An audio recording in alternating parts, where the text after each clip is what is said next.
What's up guys, Frank Fulci back again. This time this video is a little different than most of the ones that I've done on this channel for the last almost 2 years.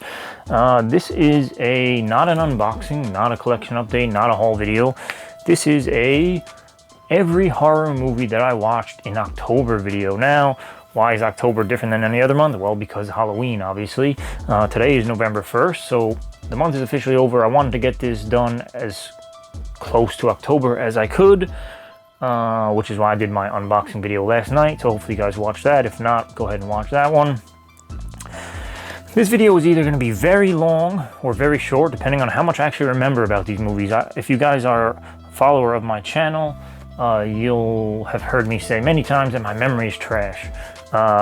Once I watch a movie, unless I talk to somebody about it, whatever I watched, that's gone. Like, I'm on to the next one already. Same with books, same with comics, same with whatever. Anything I digest, unless I'm gonna be tested on it, quizzed on it, unless I'm gonna have a very in-depth conversation with somebody about it, I'm not gonna remember shit about it. So I tried to quiz myself throughout the month as the time went on to remember things about these movies, but some of them I'm gonna remember more than others, obviously. So yeah, like I said, this video is either going to be really long or really short. It all depends. Some movies I'm going to remember, more things about than others, and so on and so forth. I keep looking down because I do have my laptop here with my notes and the list and everything in front of me. So if I keep looking down, that's why. I guess we can get into this, guys. A couple of things. I tried to make this, for the most part, movies that I've never seen before. I think there's maybe 3 or 4 max that I've seen before, and I wanted to revisit for one reason or another. Other than that, everything is a first time watch, so that was cool. Another thing is I tried to be an equal opportunist in terms of I watched things almost equally on Blu-ray and then on other platforms: Netflix, Hulu, Amazon Prime, HBO Max, things of that nature. I don't have Shudder, and up until about halfway through the month I didn't have access to Hulu or HBO Max. So later on you'll see as we go on the list more and more from those services. So let's get into this. I'm already almost 3 minutes in and I haven't even told you one movie yet. So guys, stick around. Like I said, this could be really long. Get a drink. I'm gonna have to keep myself hydrated here. Grab some coffee, grab a snack. Maybe I'll do this in 2 parts. Again, my camera shuts off after 23 minutes of filming. So either I'll do that, just do 23 minutes, and then call that part 1 and upload it separately, or I'll just put the 2 together and do a long-ass video. Anyway, guys, we'll see how this goes. First up, October 1st, I watched Split Second from 1992, directed by Tony Maylam. I watched that one on Blu-ray. I actually did a full review of the movie for RepulsiveReviews.com, so you can go ahead and check that review out. But I will tell you a little bit about it. From what I remember, it stars Rutger Hauer. It's a creature feature, basically, sci-fi. I believe it takes place in the future. Obviously, it's from 1992, so their future looks a little different than ours, obviously, or our present. What's banging around here? Anyway, sorry about that.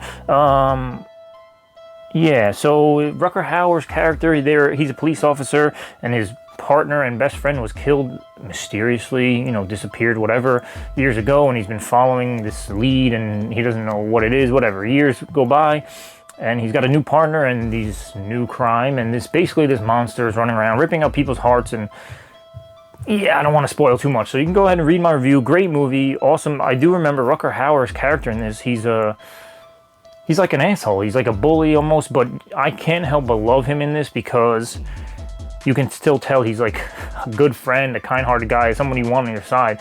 I remember throughout the movie, there's little nuances and things that Rutger does.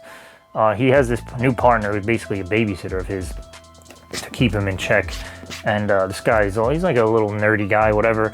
And Rutger, there's certain parts where the guy gets into situations and he's flustered and shit. And you see Rutger like fixing his hair for him and like patting him on the shoulder and like making sure he's presentable. And it's really sweet stuff like that I loved about the character. So anyway, that was number 1. Number 2, on the same day, I watched a movie called Little Evil from 2017, directed by Eli Craig. This I watched on Netflix. This was a comedy. Eli Craig is also the director of Tucker and Dale vs. Evil. This one had a cast that I didn't write down any of the names, but it has the older brother from from Step Brothers, Will Ferrell's older brother. Forget the actor's name, but he was in it. There's a bunch of people in this. It was alright. It was like a comedy spin-off on The Omen and Damien. Like his stepson kind of looks like Damien. It's kind of silly, not my favorite one, but worth a watch. You know, I think that was a Saturday night. Anyway, next up, October 2nd, I watched Vampires vs. the Bronx. That's a 2020 film directed by Osmani Rodriguez. I also watched that on Netflix. This was a fun one. I didn't write the rating here, but I think it's PG-13. It's nothing crazy. It's definitely not R.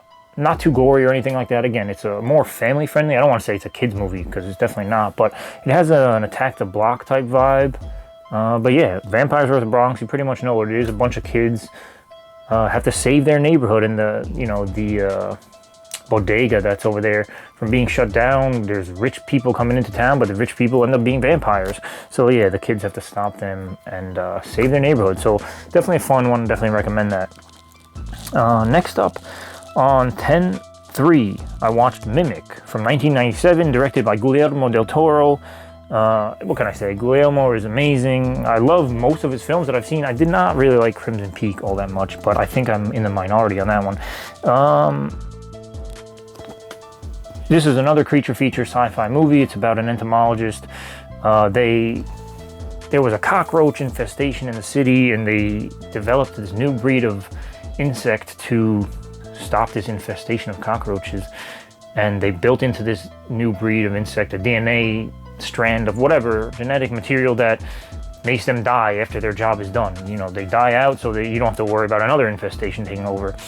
Turns out, years go by, one of this breed of insect, one of many more, whatever, I don't really remember how many, but they survive, and now they're mutating and they're able to mimic basically their prey. So it ends up being this huge man-insect thing, and it's really cool. Special effects are great. Again, very good movie. I haven't watched the sequels. I watched this on Blu-ray. I don't know if I mentioned that. I have the Blu-ray triple pack of it. So yeah, that's where I watched. I don't know if it's on any stream or anything like that. That same day, October 3rd, I watched The Black Coat's Daughter. Man, this is from 2015. Oz Perkins, the son of Anthony Perkins from Psycho and a couple other movies, obviously, directed this. I watched this on Netflix. This is one that I've been hearing about for years. Again, came out 2015, and everyone's been ranting about this movie, and I kind of just never got to it. Even a couple of my friends said, oh, you gotta watch this, and I get nervous when people all unanimously say good things about a movie, because chances are I'm not gonna like it. But this one was fucking great. Really enjoyed this one. It stars Kiernan Shipka, who you guys may know as Sabrina from The Chilling Adventures of Sabrina. Emma Roberts is in it, and a couple other people, obviously. But it's about two girls. They are at a boarding school, and it's Christmas break, and their parents don't come to pick them up, basically. So there's these two girls. Kiernan Shipka is one of them, and then another actress. They get stuck at this boarding school over the vacation, and nobody comes to get them, and turns into like a possession movie. It's pretty fucking gory. Like when the killing starts, it goes right in. I'm such a dummy that like when I watch movies, my brain doesn't work in overdrive. Like I'm supposed to be analyzing certain things and figuring things out. No, I'm the opposite. My brain shuts off and I just see what's on the surface. It's an unfortunate thing, but that's how my brain works. I didn't realize who Emma Roberts' character was throughout the entire film. Like there are some time overlapping things that go on in this movie, but I would imagine the average person figures it out. Not me. I had to watch an explanation video afterwards. But anyway, highly recommended movie. I don't want to say much more than that, but definitely a great one. Next up, October 4th, The Tax Collector. This is a 2020 film directed by David Ayer, who's done great movies. Fury, End of Watch. He even did Suicide Squad, which everyone hates, but I actually love that movie. I've watched that movie probably more than his other movies that he's done. But anyway, don't let that part of it fool you. He's done amazing movies. Just End of Watch, and you'll know what I'm talking about. Fury, again, another great movie. Obviously, he's done others that I can't think of, but every movie of his that I've seen, I've loved.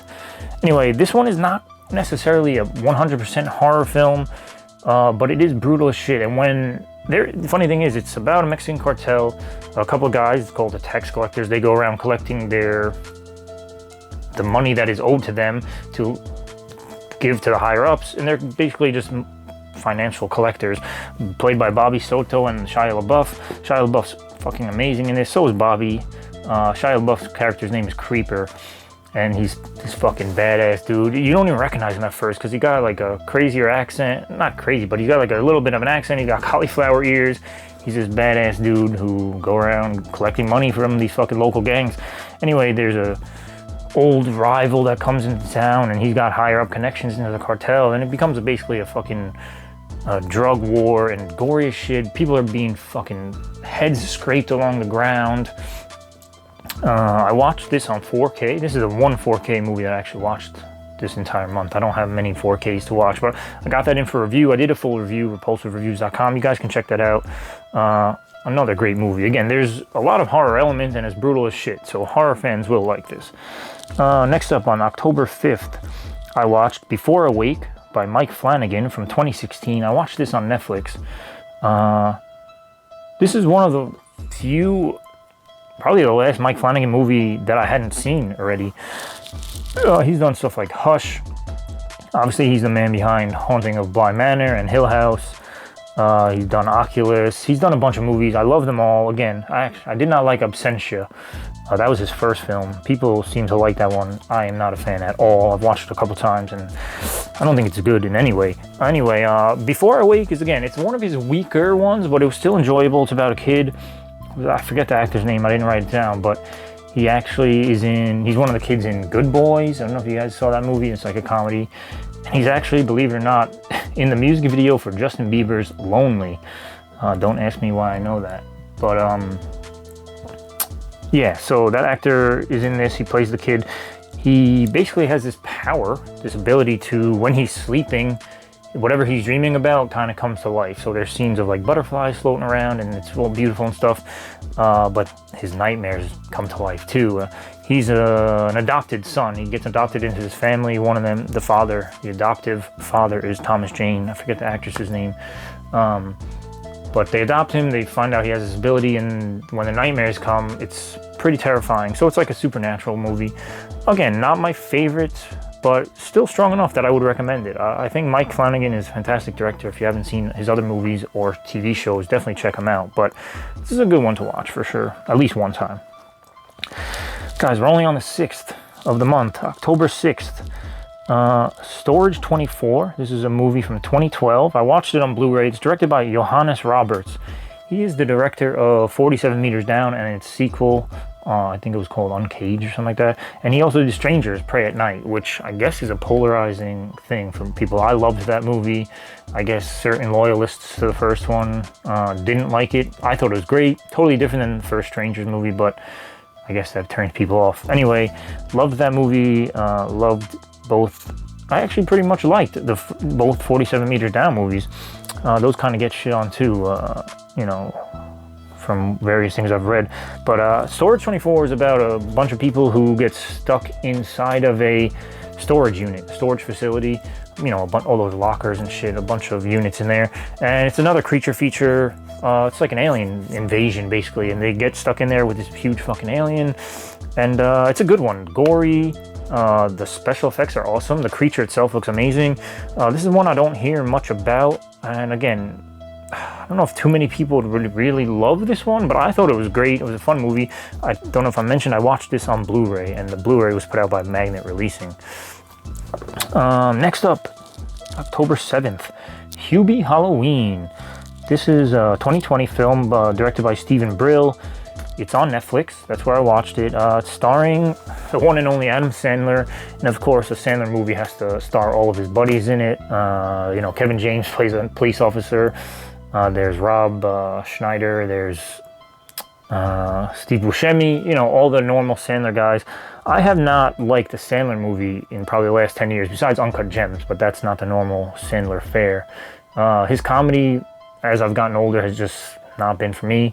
But this was a fun one. Again, my brain, I shut it off. I was just happened to be in the mood for a silly-ass movie, and that's what I got with this. It's Adam Sandler doing Adam Sandler things, but in a Halloween-type setting and, you know, atmosphere. So that was a fun one. I think if you like Sandler, you're definitely going to love this. If you don't like Sandler that much, I think you could still give it a shot. It's got some pretty good laughs in it. Shaq is in it as a stupid ass role as a DJ, radio DJ. It's a good one. It's fun. Next up, October 8th, I watched a movie called Broil, directed by Edward Drake, and it's a 2020 film. I watched it on Blu-ray from Wellgo USA. This is another one I did a full review on, so I don't want to talk too much about it, but it stars Timothy Murphy, who's an actor that I always, for whatever reason, I see his face and I always just think of Viggo Mortensen. Now, I'm sure if you put a picture of them side by side, they wouldn't exactly look the same, but for whatever reason, I always see this guy, I'm like, oh, no, that's not Viggo. His name is Timothy Murphy, but he's in a bunch of stuff. He'll actually come up later in another movie. But it also stars Jonathan Lipnicki, who I haven't seen in years, since he was like 6 years old. But he was great. He plays an autistic chef. And again, without going into too much detail with this, it's basically a new take on the vampire lore. They don't actually... They're hesitant in the movie itself to say vampires, but they do use the word and various other, synonyms throughout. So it's basically a vampire movie, but it was a good one. Not something I don't think I'm going to be rewatching anytime soon, but definitely check out the review I wrote of it, and you'll get more out of that for sure. That same day, on October 8th, I watched the movie The Lie, directed by Veena Sood. It's a 2018 film. I thought it was 2020. It's part of this Welcome to the Blumhouse series that's on Amazon Prime, which is where I watched it, Amazon Prime. So I thought all these Amazon Prime Blumhouse movies were like brand new, made for the platform, made for this series. That doesn't seem to be the case, unless they had this whole thing planned from, as far back as 2018, which is possible. But I was expecting to see the 2020 date on there. Anyway, 2018, The Lie. Again, watch it on Amazon Prime. Veena Sood is the director. This one pissed me off so much. So it's not really a straight horror movie, although it does deal with a girl getting killed. This girl, I forget her name. She's been in The Conjuring.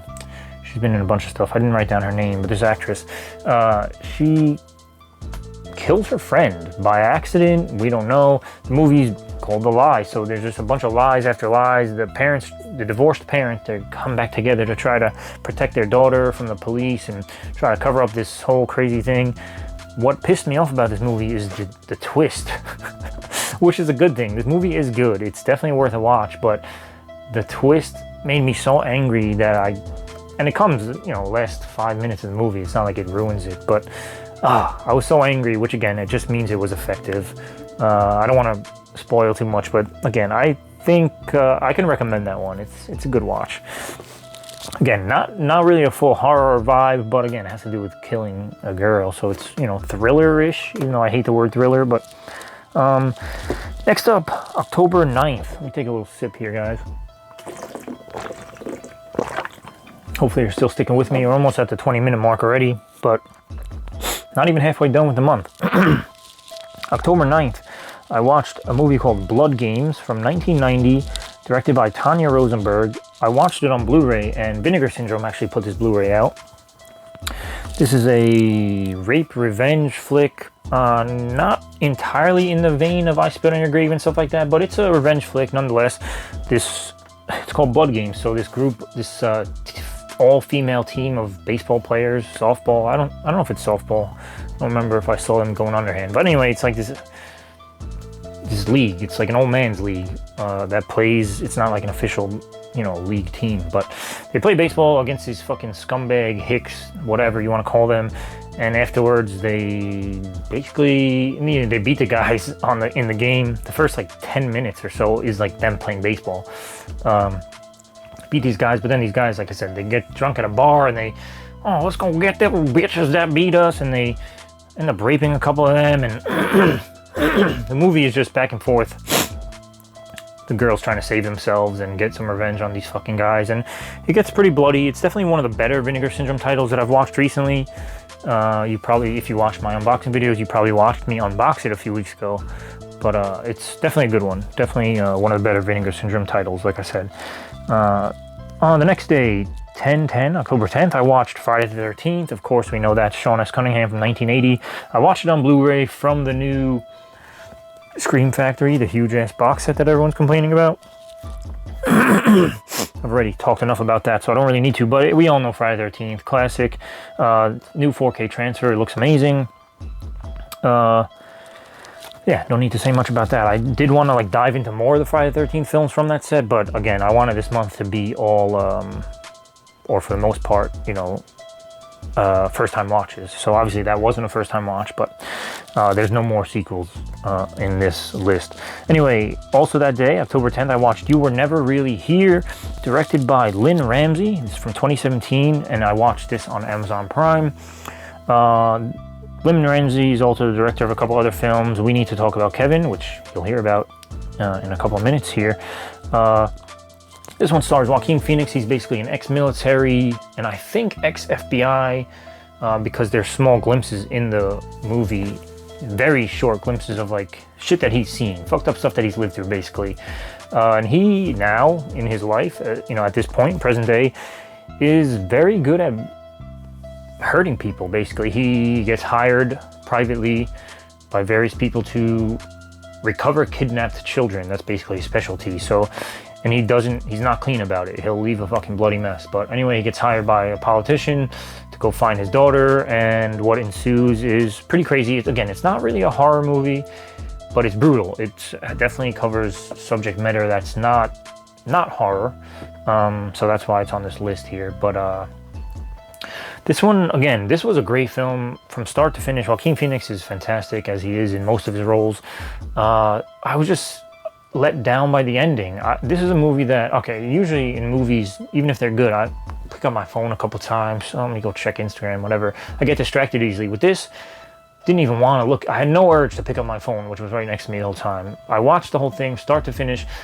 There's a scene, again, I don't want to ruin it, but there's a scene at the end. He's in a diner with a girl, and I'm all right. I'm expecting, all right, there's still got to be at least a half hour of this movie to go. Some more crazy shit's going to happen. And then the credits roll. And I'm like, what the hell? Like, I thought Prime was broken. I thought something was wrong. I was like, there's no way that's the end of the movie. So that was that. And, you know, other than that ending and not being what I expected, the movie was great. Again, performance is fantastic. Brutal when it needed to be. Not everything is seen explicitly. Like, sometimes he beats the shit out of somebody with a hammer or whatever, and it's, like, off in the corner. Like, you see it on camera footage. So, yeah, there's that. But yeah, definitely a good movie. Recommended. Again, the ending, not my favorite, but definitely a good watch. Next up, guys, October 11th, a movie called The Dead Ones. That was from 2019, directed by Jeremy Kasdan. I watched it on Blu-ray. The Blu-ray was put out by Artsploitation Films, which I don't hear too many people talking about. But Jeremy Kasdan is also director of Wizard of Gore remake from 2007. This one is about a group of students who they get detention of some kind or suspension, and they're locked in their school, and they're tasked with cleaning up the school. But things aren't as they seem, and you as the movie goes on, you find out what they got in trouble for, and it's pretty crazy. It's basically I don't want to say it. You can read my review. I did a full review of this one also, repulsivereviews.com, so you can read that. I think I get a little more spoiler in my review than I'm going to get here, but overall good. I think it was one of the weaker ones of the month, but still worth a watch. At least one time, like I said. Next up, guys, on that same day, October 11th, I watched a movie called Sleepless. This was from 2001, and it was directed by Dario Argento, none other than Dario. This was on Blu-ray, put out by Scorpion. This was one of the recent ones. I think it came out this year. I don't know if it's Scorpion releasing in conjunction with MGM. It might have just been a Scorpion thing. But this is a good one. This is one of the later Argento films, probably one of the latest besides that terrible Dracula remake that I've actually seen of Argento's. Again, first time watch. The kills are fucking amazing. This is definitely one of the better Argento films, especially for being a later one in his filmography. It doesn't star Asia Argento, his daughter, like he usually does, but there's an actress in there, I forget her name, that kind of looks like her, so it's not far off. But it's about a killer. It's kind of like most of their movies, these proto-slasher, giallo slasher movies. There's a killer that doesn't get caught, or they think he's caught, you know, in a certain year. Then years go by and there's similar killings going on now, and they somehow trace it back to that. They find the now retired detective who worked on those cases then, who again thought he found the culprit, you know, found the killer, but turns out they never found the true killer, and now they're on the hunt for this killer, you know, X amount of years later. Again, the kills are crazy. There's one scene that it doesn't come right away. Like, you know, this person died with this musical instrument, and then they show that they go back to that, you know, a flashback of that murder later, and showing the instrument being jammed into this person's fucking face is amazing. Great special effects. Definitely a good one. If you're an Argento fan and you haven't seen Sleepless, definitely get on that. Next up, October 12th. This is one that I found out about from just some random person's Instagram. They had posted up about this, so I said, wow, that looks and sounds good. This is a movie called Capture, Kill, Release from 2016. It's directed by two people, Nick McAnulty and Brian Allen Stewart. I watched this on Amazon Prime.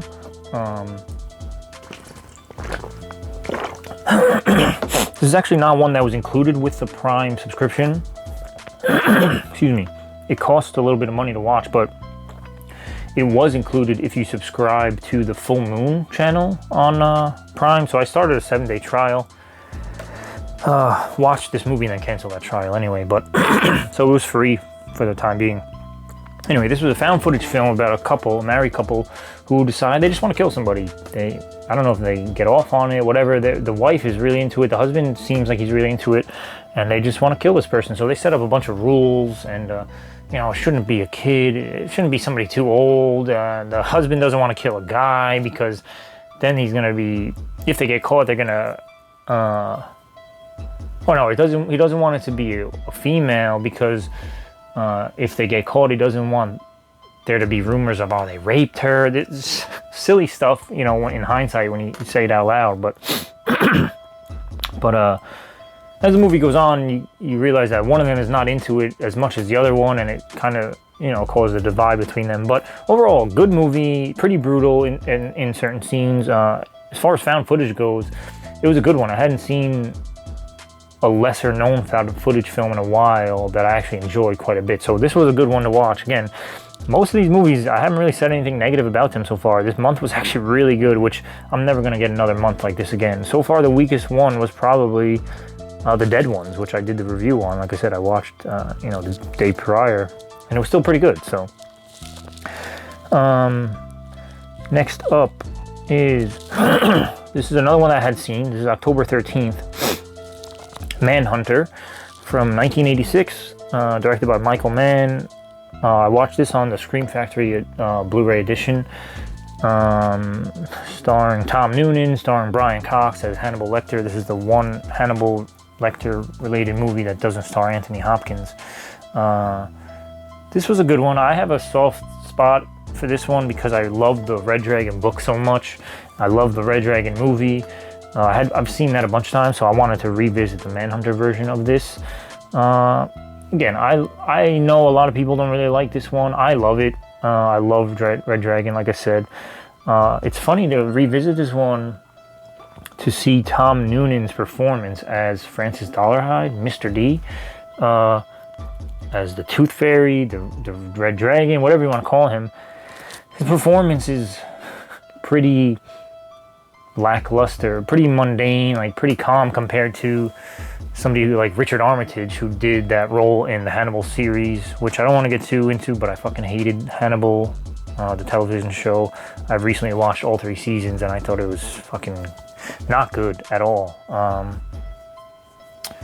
That's another story for another day. But anyway, Richard Armitage as Francis Dollarhide was probably one of the best parts of that show, especially obviously season 3 is when he comes in. But it's funny to see his pretty intense performance compared to Tom Noonan's performance from 1986. But anyway, if you haven't seen this one, definitely give it a watch. Next up, 10/14. I watched a film called Mortuary from 1983 by Howard Avidas. That's the director. I watched this on Blu-ray, another Scorpion releasing. This one is about, you think it's like a supernatural movie, It's about this local guy. He runs the local morgue, mortuary, whatever you want to call it. And there's a couple kids that are in there. Actually, one of them actually used to work for him. Guy's fired, but he went to go. He never got his paycheck. So when the movie starts, he goes to go like steal some tires from the warehouse or whatever. He's like, this guy never paid me. I'm gonna make my money on. So I need some new tires for my truck or whatever. So while they're there in the warehouse, they like him and his buddy like happen to eavesdrop and see the owner, the guy from the mortuary, and like a bunch of women doing like a seance and this like black magic shit. And so like, oh wow, that's weird. And they like see a dead body. So they fucking freak out. And basically it turns into a slasher. So you think it's like a supernatural slasher. I don't want to ruin it. I don't want to spoil it, but it's not really supernatural. They make you think it is. But Bill Paxton is in it. He plays the son of the mortuary guy. So he actually works there. He's a little simple-minded. I don't know what you want to say. But he does good. He's pretty young in this movie from what I understand. Or from what it looks like anyway. I don't know how old Bill Paxton is from 40 years ago. He's pretty young. So that was a good one. It actually ended up being really good. I like that movie a lot. Again, first time watch. Next day, finally at the halfway mark here, guys. October 15th, I watched The Living Dead at Manchester Morgue. This is from 1974 by George Grau, or Jorge Grau is the director. I watched this on Blu-ray from Synapse Films. This movie is also known as Let Sleeping Corpses Lie. This is the one that I've just escaped me for years. Again, it's from 1974. You would have thought would have seen it by now, but I just haven't. I've had the Blu-ray, the new Steelbook 4K transfer on my shelf for a while, from earlier this year too, I think. And I just never got around to it until now. It's basically an old school zombie movie, pretty good gore.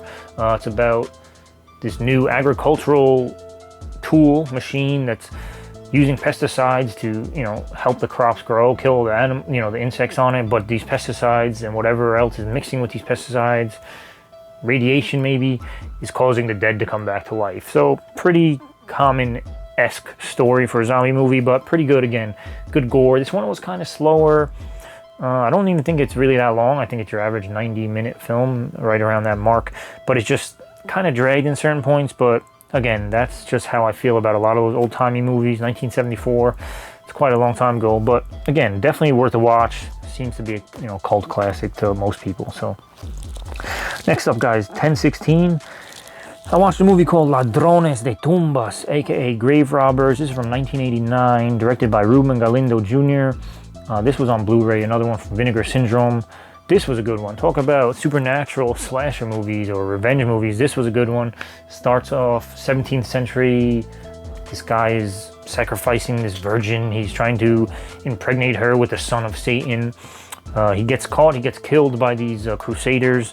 And his last words before he dies is, if they remove this axe from me ever, I'll come back and I'll haunt you, and all this crazy supernatural shit. And it ends up being really good, gory as shit.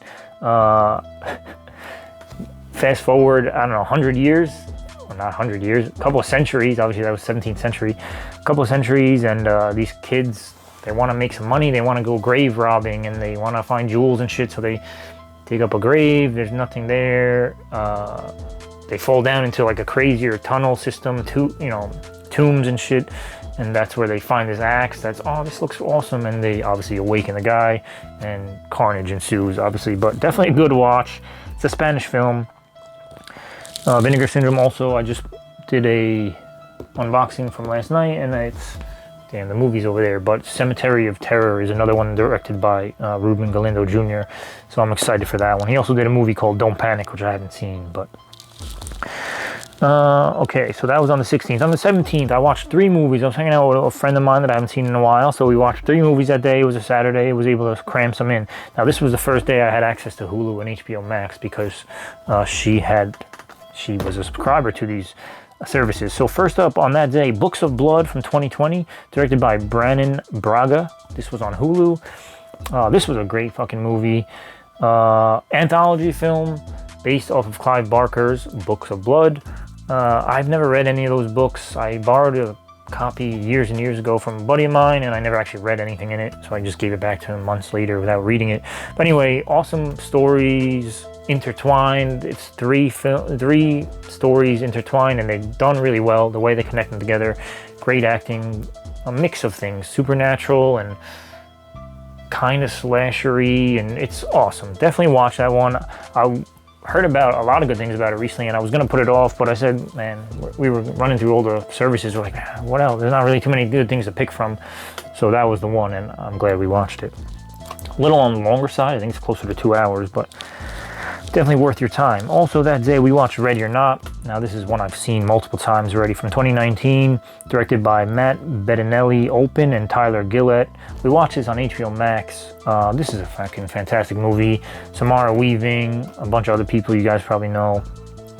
I can't say enough good things about it. Funny when it needs to be, fucking scary when it needs to be, gory, just over the top, good time. I think I did a full review last year when that came out, but everyone should know by now that's a fantastic film. Next up, same day on the 17th, we watched The Addams Family, the animated version from 2019, directed by Greg Tierman and Conrad Vernon. We watched this on Hulu. Awesome, family-friendly animated film, a bunch of, you know, nods to other horror and stuff like that. I thought it was great, just a fun time, not too much to say about it. You know, animated horror, they just announced there's going to be a sequel to it. So Chloe Grace Moretz does the voice of Wednesday.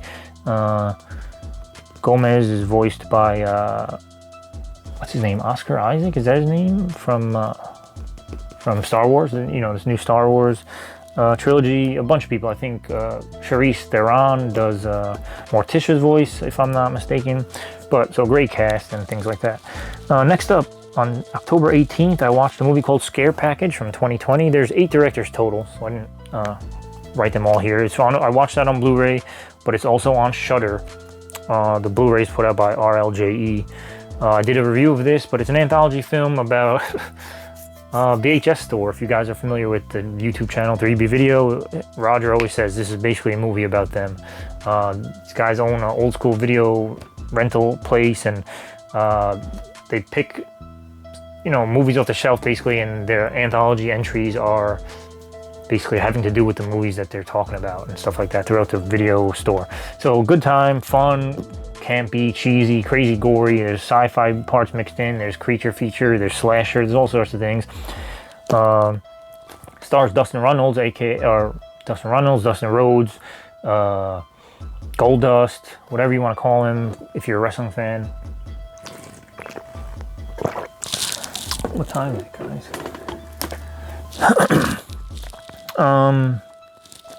Alright, next up, that same day, 10/18. Again, I did a full review of that, so you guys can read that, repulsivereviews.com. Next up, Tragedy Girls from 2017 by Tyler McIntyre. I watched this on Hulu. Man, another great fucking film. I must have heard about this in 2017 when it came out and just completely forgot about it. It's another horror comedy. Stars Brianna Hildebrand, who you guys may know as Teenage Negasonic Warhead, whatever her name was in the Deadpool movies, but she was great in those. She's fantastic in this. It's funny, the other girl, it's about 2 girls. The other girl, who's the main character, actually was in X-Men movies. She played young young Storm, basically. Aurora Monroe, I think is Storm's name. And they kidnap a serial killer, and they want to become serial killers and use these killings in their town to boost their Instagram follows and likes and all these numbers, subscribers, whatever you want to call them. It's basically a social media satire horror movie. It's pretty fucking awesome. Kevin Durand plays the serial killer that they kidnap, and they want him to teach them how to be better serial killers, although they kind of think he's goofy and like, man, you're not that good at this anyway, we're better. But it's gory as shit when it needs to be, funny as hell, and it's pretty good. Definitely a good time. I'm glad I watched that one finally. I want to get it on Blu-ray. I think I have it on my Amazon wishlist now. Hopefully I'll pick it up. It's pretty cheap, but I'll definitely be picking it up soon. Next up, on October 19th, I watched a movie called Undertaker from 2012, directed by Naoyoshi Kawamatsu. This was on Blu-ray from Synapse Films. Yeah, this one was okay. This is another one of the weaker ones from this month. It's a zombie film. The the main character's name is Ryoichi or something like that, Ryoichi, something along those lines. And he basically goes around killing zombies, but he does it to make the families of these dead people, these undead people, feel better, to let them know that they rest. So he goes and he hunts them down and he takes a piece of them to let the family know, like, all right, I've put an end to this zombie and they're at rest now. So he'll take a body part, a finger, he carries around like little Ziploc bags. So he says, pick a bag and the body part has to fit into these bags. So he goes on the hunt and he has this crazy shovel that's like got blades on the sides of it. So pretty cool looking weapon. And there's some other subplots where he's like kind of looking for a long lost friend of his that he grew up with, a little girl. So like when he sees like zombie girls, he like looks to see if it's them, and it's never really them. But it was all right. It was on the shorter side, but even though it was like maybe a little more than an hour only, it still kind of dragged. So that's how I knew. I was like, this movie's really not for me. But again, glad I watched it at least once. And again, out of all these great movies that I've watched, like, it's okay to have a weaker one here and there. Next up, talk about great movies. The next day, on October 20th, I watched a movie called Christie from 2014 by Ollie Blackburn. I watched this on Netflix. It doesn't seem to be anywhere else. It's only on Netflix, and a Netflix exclusive from 2014. Fucking amazing movie. Again, must have heard about this years ago and just never remembered that it was a thing. But it's basically a home invasion movie on a school campus. So a school invasion. This girl stays back at her college during Thanksgiving break while everyone goes back home. Her roommate was going to stay, but she ends up leaving also last minute. So it's really just this girl. Her name is Justine, I'm pretty sure. It's not Christy, that's the title of the movie. Her name is Justine. She stays at the school and, again, she starts getting terrorized by these people that just, break into, come on campus and start terrorizing her. Again, awesome kills. Ashley Greene is another actress in this movie, and she, I think she's been in stuff, a movie called The Awakening, if I'm not mistaken. She's been in some other things, but she was kind of unrecognizable in this. She had like crazy piercings and a hood over her head, and she looked real crazy. And then she ends up wearing a mask later on. Anyway, altogether, but a bunch of killers, and they get fucked up by Justine. And I don't want to spoil it, but there's a reason why they call her Christy, and everyone to them is Christy. But definitely watch that. It's on Netflix. If you don't have Netflix, I would get it just for this. This movie was fucking fantastic. I might end up buying a bootleg Blu-ray of this just to own it from Stinky Tuna, because it was that good. Anyway, guys, next up on the 21st, I watched a movie called Bones from 2011 by Ernest R. Dickerson. I watched the Scream Factory Blu-ray of this. Stars Snoop Dogg, stars Pam Grier, stars a couple other people. Snoop Dogg is Jimmy Bones. He's like a pimp of the neighborhood, and he gets murdered by these conniving people that were supposed to be his friends, and he gets killed and buried. And fast forward 20, 30 years, whatever it is, and these kids in the hood want to buy this dilapidated house, which used to be Bones' house, and they want to turn it into like a nightclub, and they unknowingly awaken Jimmy Bones, and he starts fucking everybody up. And again, it's like a supernatural revenge movie. It's pretty good. Not the greatest thing, but it's Snoop Dogg, Pam Grier in a horror movie. Can't go wrong. Next up on the 22nd of this month, or of October, I watched the original The Witches from 1990 by Nicholas Roeg. I watched it on Blu-ray from Warner Archive, but I believe I saw it on Netflix last night when I was scrolling through. So you can find this one, on streaming. It's rated PG, so again, a family-friendly, if not a kids movie altogether, about witches, basically. It stars Angelica Houston, I could say Houston, Rowan Atkinson, who you guys know as Mr. Bean, of course, and it's great. Practical effects. Angelica Houston is the Grand High Witch, and it fucking looks amazing. All practical effects for her cosmetic, her looks. Puppetry by Jim Henson, just amazing, fun movie. Again, kids movie. I never watched it until now. The reason I wanted to watch this is because the next day, on the 23rd, I watched The Witches from 2020. I watched the remake, the remake by Robert Zemeckis, who you guys know as the director of tons of things. Forrest Gump, Back to the Future trilogy, all sorts of things. You guys definitely know Robert Zemeckis at this point. I watched that on HBO Max, which I'm pretty sure it's exclusive to, at least for now. That one stars Anne Hathaway, as the Grand High Witch, so the equivalent of Angelica Houston. Stanley Tucci takes over as the hotel manager. That's what Rowan Atkinson did in the original. And yeah, it's about these witches. They hate kids, and they devise a potion. They come up with a plan to turn every child into a mouse, and that's what both of these movies are. They're pretty closely, you know, the adaptations are pretty spot on. There's a couple of stuff changed for the newer one. Octavia Spencer is amazing as the grandmother in the 2020 version. So yeah, great acting, great effects. This one is CGI heavy. It's not practical effects like the Jim Henson 1990, you know, Nicholas Roeg directed one, but it still looks good. Anne Hathaway did amazing. Again, Stanley Tucci's funny in this one, and Octavia Spencer is awesome as a grandma. So again, can't go wrong with either one of these movies. Definitely watch them both, you know, the original and the remake. Next up on the 24th, guys, man, we're going into, it's going to be another cut here soon. I'm at 45 minutes total, guys. Hopefully you're sticking with me here. We're almost done.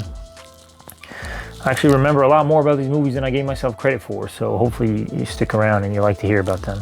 But on the 24th, I watched Black Box from 2020 by Emmanuel Osei Kuffour. This is another one of those Welcome to Blumhouse things from Amazon Prime. That's where I watched it. This is another supernatural, scary, technology-driven one. This guy has amnesia. He was in an accident. His wife is dead. He's with his daughter, and he can't remember anything. His daughter she's this cute little girl, adorable. I don't know her name, the actress, but she's awesome in this. And she tries to help him remember things. You know, she takes care of him. She cooks and does things like this. He's trying to get his job, his life back on track, and he just can't. So he participates in this study. And this woman, Felicia Rashad, who does amazing in this. I haven't seen her since the Cosby days. My God.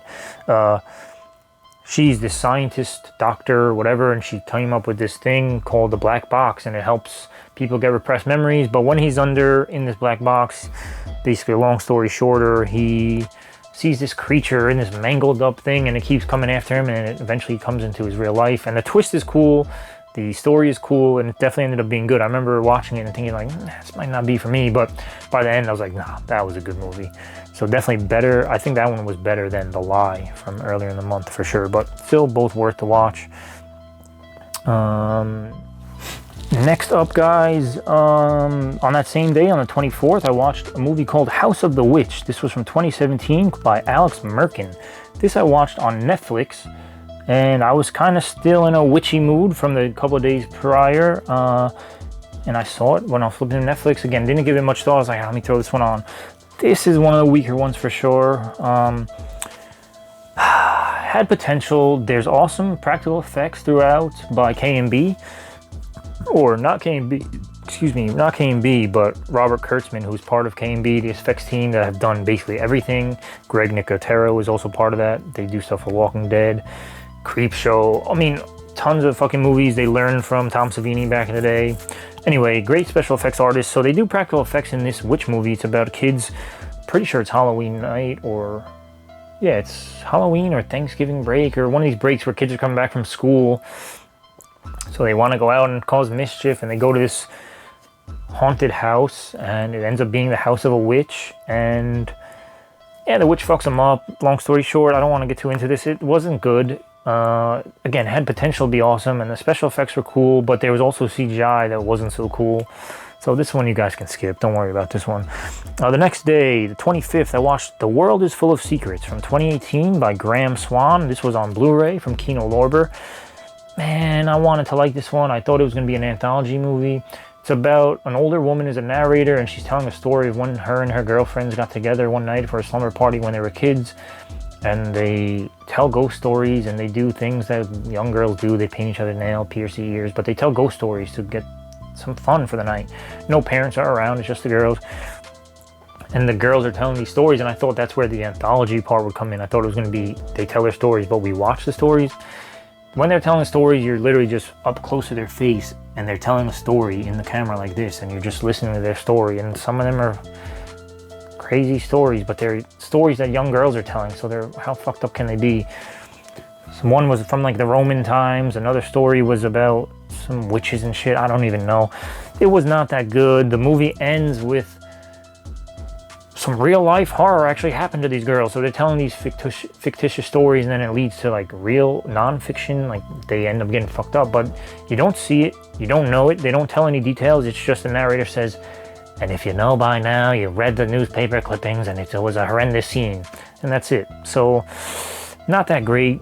Definitely one of the weaker ones. That's probably number 4 of the weak ones in this whole rundown. Next up, guys, on the 26th, I watched The Lodge. Oh, by the way, I did a full review of The World is Full of Secrets also. So if you want to hear more of my thoughts, you can read it at repulsivereviews.com. If not, again, you could skip that one altogether. I don't remember what I rated it overall, but anyway, the 26th, I watched The Lodge from 2019 by Severin Fiala and Veronica Franz, dual directors. I watched that on Hulu. Those are the writers and directors of Goodnight Mommy, which I fucking hated. A lot of people praised that movie, and I couldn't tell you what happened in that movie at all. Watched it, had no idea what was going on. I hated that movie. This one was better. This is an English-speaking one, where Goodnight Mommy was foreign, which that doesn't play into it at all. I love foreign movies, but boy, that movie was trash. The Lodge is good. It's about... Holy shit, Alicia Silverstone stars in this. I didn't know she was going to be in this. I watched this. She plays a mother who is divorced or is in the middle of getting a divorce from her husband. Also, Richard Armitage, who I mentioned before. He played Francis Dollarhide in the Hannibal show. He's in this. He's awesome. There's a scene in this starring Alicia Silverstone where my mouth dropped. I was not expecting what happened. I had my mouth open for a good 90 seconds afterwards. Like, the movie is still going on. I'm just like, holy shit. So there's that, and I thought that was setting the stage, because that happens probably within 10 minutes of the movie starting. But that was fucking amazing. So I was like, all right, this movie's gonna be awesome. But so the movie continues. The kids now have to go live with their dad after Alicia does what she does. And the dad has a new girlfriend slash fiance slash gonna be wife, and they decide to go on this trip into the cabin for Christmas. And but then the dad has to work, so he leaves them there, and the kids are with their stepmother that they fucking hate, and they have to get along. And she has a past that's kind of questionable, and they don't like her, so they start playing games with her that like kind of brings back her past and makes her go a little loony. And it's a scary movie in terms of, like, now they're snowed in, there's a huge storm, and they're stuck at this cabin with this woman they don't really know. She doesn't really know them, and they're trying to get along, and they fuck with her to the point where she basically breaks mentally, and now they're in for some trouble. So I don't want to give away too much, but this one was okay. It wasn't... I don't think I'm going to revisit it anytime soon, but it was effective enough. It also stars Jaden Martell. He was Bill in It, the new It movies. He was also in Knives Out. So the acting is good. Again, Richard Armitage played the father, by the way. Acting's great. Storyline is good. It's original enough that, again, I could recommend it. It wasn't my favorite. I'm sure there's people out there that enjoy it a lot more than me, and there's probably people that didn't, they disliked it more than I did. Which, again, I didn't dislike it, but not my favorite. Anyway, guys, next up, on the 27th, getting there, guys. I apologize for how long this is. Surprising myself, honestly. Didn't think I was going to be able to speak for an hour about movies. But next up, on the 27th, The Silence from 2019, directed by John R. Leonetti. This was on Netflix, for me anyway. I watched it on Netflix. Directed, again, by John Leonetti, who directed Annabelle. He directed Butterfly Effect 2, which I've never seen. I've seen the first one, obviously. I've seen the third one, which is actually pretty good. I never saw Butterfly Effect 2, but this is another one that stars Kiernan Shipka from Sabrina, Chilling Adventures of Sabrina, and also another one that stars Stanley Tucci. So a couple of repeat offenders here. It's kind of like A Quiet Place, guys. I'm not going to lie. I'm sure if you guys have seen this, you know exactly what I'm talking about. And even just seeing it on Netflix as you're scrolling through, you're like, oh, Quiet Place ripoff. But this is a great movie that stands on its own. Kiernan Shipka plays a girl who's deaf. In the beginning of the movie, there's these archaeologists they're going through this cave system that they're, just discovering now, and they awaken these fucking creatures. They end up calling these creatures Vesps, because avispa is, I guess, wasp in Spanish. So they call them Vesps, and they're these things that can't see, because they've been in this cave for, who knows, thousands of years maybe. so they were in the darkness, but they hear you, so the silence obviously makes sense now, and they fuck people up. It's a creature feature monster movie. It's awesome. These vests are pretty cool. They're all CGI, but they look pretty good. Acting great. Again, how can you go wrong with Kiernan and Stanley Tucci is amazing. There's also, I don't know her name, but she's one of the aunts in Chilling Adventures of Sabrina. She plays the mother. So again, great cast, great story. I like this one a lot, actually. Another one that, again, I was kind of putting off because, like most of you maybe, I was like, man, that's just going to be A Quiet Place, which I love, A Quiet Place. Why would I watch a ripoff? Now, this is a good standalone. Forget about A Quiet Place for a couple hours and watch this one. You'll have a good time. On the 28th, I watched a movie called We Need to Talk About Kevin, which I mentioned before because it's directed by Lynn Ramsey, who I had mentioned along when she directed You Were Never Really Here. So We Need to Talk About Kevin is from 2012, and I watched it on Hulu. Tilda Swinton, John C. Reilly, their new parents. Their son is basically a fucking terror from the start. He is born, and he's a monster. He doesn't stop crying, which, all right, babies cry, I get it, but literally nothing will stop this boy from crying. And the funny thing is, John C. Reilly's at work all day. He's the breadwinner of the family, although Tilda does, you know, she's a mother. She works. I think she's like a pretty famous photographer or journalist or something. But she is the mother. She stays at home with the baby, and the baby's miserable. But then when John C. Reilly's around, still a baby, newborn, what can it know of mother versus father? Perfect baby when John C. Reilly's home, rocking him and playing with him. This is from the beginning. Then we fast forward to he's probably like 6 or 7, still in diapers, by the way, shitting all over the place in the house, still a fucking terror to the mother, doesn't speak, like never speaks, but speaks to the father, like knows how to talk. He's a fucking monster from the get-go. Needless to say, he grows up. Ezra Miller plays teenage Joe? I forget the kid's name. I don't know. Kid's name, whatever it was. Ezra Miller plays him perfectly. A perfect sociopath, perfect psychopath, whatever you want to say. Again, this isn't really a horror film. It's a drama. It's a psychological study of a fucking serial killer, basically, is what this kid ends up being, which, if you haven't figured out already, that's what that is. He goes on a fucking killing spree at his school. And that's probably the most spoilery thing I've said in an hour, so apologize, but that's what this movie's about. Ezra Miller fucking kills everybody in his school. He doesn't care. That's the horror from this. This is a horror movie because of that scene alone, and because of what he does to, God, John C. Reilly and his sister, Celia. Crazy fucking scene, by the way, the aftermath of that. So again, just for that, the ending alone and Ezra Miller's performance, and, you know, all the performances are great. This is a good one. I don't think I'm going to be re-watching this one just because it's slow and methodical. It takes time to get to where you want it to get, at least for me. So it's not one that I would re-watch, but it's definitely something you need to watch at least one time. Next up is one that you do not need to watch one time, guys. On the 29th, I watched Book of Shadows, Blair Witch 2 from 2000 by Joe Berlinger. Another first-time watch. All of these are first-time watches unless I stated otherwise. Amazon Prime is where I watched it. Fucking trash movie. These people that love the movie of the Blair Witch, in this movie, they know that Blair Witch 1 is a movie, but they're fans of it and they think that the witch is real.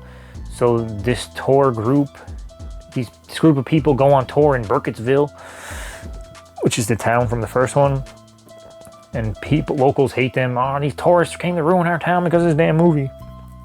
Anyway, the Blair Witch Hunt is this tour. And they go in the woods and they try to find the witch. And they do, but the guy has a bunch of cameras and shit set up. And they lose time. Like, they wake up and everything's destroyed. Cameras are broken. Papers and studies and reports that they've done are all ripped up. Flying in the air like confetti. And the movie is them trying to figure out what happened in those couple of hours and why is all my equipment broken, and it's fucking terrible. It's not good. People are talking about the Berlinger cut, so there might be another cut of this film that may see the light of day one day if anyone cares enough to dig it up or talk to the director to get it. But I don't know. I did not like this one. There's some people I know that say they like this one a lot.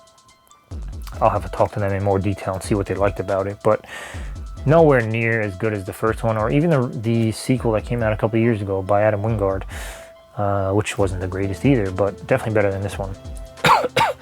Man, I'm dying here, guys. Throat is dry as shit. Hopefully this video is worth it. Hopefully you guys are enjoying this, and hopefully you're sticking to it. This is definitely well over an hour. 2 more to go, or 3 more to go. On the 30th, I watched Skinner from 1993, directed by Ivan Nagy. I watched this on Blu-ray from 7 Films, starring Ted Raimi as Dennis Skinner. Tracy Lords is also in this, and Ricky Lake is in this, actually. Ted Raimi plays Dennis Skinner. He's basically a killer. It's a slasher film. He kills his victims and then wears their skin. It's like an Ed Gein, Leatherface type of deal. He wears their skin. Another movie with K&B effects, so you know the practical effects are going to be good. It's pretty good. Again, a little slower in parts. Performances are great. Ted Raimi's great as a fucking crazy guy. The kills are cool. They don't show every single bloody kill that you want to see, but when they do, again, it looks awesome. Another one that's a little slower at points, like I said, but definitely a good watch, if not for Ted Raimi's performance alone.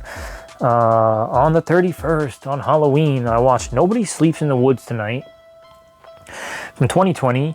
I'm going to butcher this director's name. Bartosz M. Kowalski. Polish.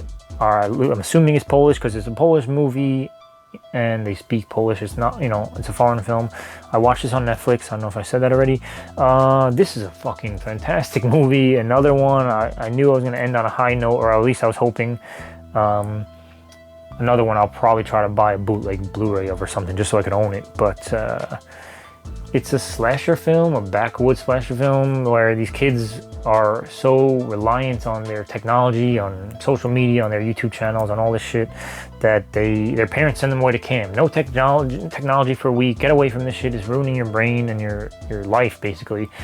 So they take their phones away and all this shit while they're at camp, and they run into these fucking mongoloid brothers who are just killers and big and deformed looking, and Wrong Turn meets Hills Have Eyes meets not really, because it's kind of a sci-fi explanation as to why these guys are like this. So I won't ruin that, but it's a cool twist that doesn't usually happen in these slasher type movies. But they fuck people up. The gore is amazing. There's some crazy scenes where my mouth didn't drop quite like it did in The Lodge with that scene I was talking about before, but awesome. My eyes at least lit up at some of this stuff because I was like, wow, that's amazing. So gore is sick. Even the CGI, like somebody's limb gets ripped off, there was CGI to use to have a lot more blood coming out and stuff. I'm pretty sure, about 90% sure. It looked pretty CGI-y. So it might have been a mix of practical and CGI, but still well done. Still looks good enough that doesn't affect the movie in a negative way at all. So definitely worth a watch. I might watch that one again because it was so good, honestly. And then that would have been the perfect way to end it, but I watched one more movie yesterday, and that was Siren from 2016 by Greg Bishop, also on Netflix. It's one I've been meaning to watch. It's the full-length film based on the Amateur Night segment from the first VHS movie. The Siren, her character's name is Lilith, is played by the same person who played her in the segment. The actress's name is Hannah Fierman. She did fine. The effects were okay. The practical effects were good, but the CGI was trash. Like, she's a siren. She's a creature, a winged demon woman, and her tail is all CGI, and it doesn't look that great most of the time. But there's some good kills. It's about guys who go to a bachelor party. This guy's getting married. His best man is his brother, who's a goofy bastard, and he gets them into trouble all the time, and he has shrooms, and he's just not a good role model. He's just not a good person. I mean, he's a decent guy, I guess, but whatever. He gets them into trouble. 2 best friends are there. So 4 guys go out for a night of cool bachelor party shenanigans. They go to some shitty titty bar. So they meet a guy there. He's like, man, you guys want a real party? Let me take you over here. Takes them to some like secret club, and that's where they see Lilith. She's in a room, and she's a siren, so she sings to I don't know if his name is Jamie. I forget the guy's name. The bachelor, the soon-to-be married groom. He sees her, and she sings to him. He doesn't have sex with her or anything, but he's like, oh, we gotta get her out of here, man. They got her locked up. We gotta break her out. So of course they break her out, and that's when shit gets crazy. They freed a fucking siren, this mythical creature. So the guy who was her captor, her handler, obviously comes looking for her. He has other mythological beings in his employ, it seems. So they go on a hunt to get these guys, they fuck them up, some of them die, some of them don't. It's not that good of a movie. Again, a shorter side, like 80 minutes, but felt longer. So not the strongest movie to end on. Again, glad I finally watched it after all these years. You know, I liked the segment in VHS, but to have a full-blown movie on it, again, cool that they made it, but skippable for sure. That is it, guys. For the most part, fantastic month. Other than maybe 4 or 5 of these that like I could have done without in hindsight, really fucking strong picks here. I just got lucky because I would never be able to be on this roll again. There's been times where I don't even pick 2 good movies in a row or 3 good movies in a row. You know, 1 good movie and trash, or trash, good, trash. That's the combination of movies that I see sometimes. So to get this many good movies, you know, it's well over 31 movies because there are some days where I watch 2 or 3 movies. To get like 95, 96% of them to be awesome, pretty good feat for sure. So very happy about that. My throat is dead. I'm not gonna be able to speak the rest of the day, so hopefully you guys enjoy this. Hopefully this is something that you can sit through. Again, this is definitely over an hour for sure, but hopefully you guys don't mind that. Hopefully you guys don't mind hearing me rant and rave and cry and all that good stuff about these movies. Hopefully there's some on here that you guys have watched. If there are, let me know. There's got to be a lot of comments coming, guys. Please, I spoke about a lot of stuff here. Hit me in the comments. Tell me what you watched. Did you watch a lot of the same ones as me? Did you watch any of the same ones as me? What was your favorite movie that you watched? What of these movies that you know about, that you heard me talk about, did you enjoy? Did you watch them and hate them? Were there some that I've now convinced you to watch? Because there's a lot of good ones here, guys. And hopefully me telling you where to find them, you can actually go out and watch them.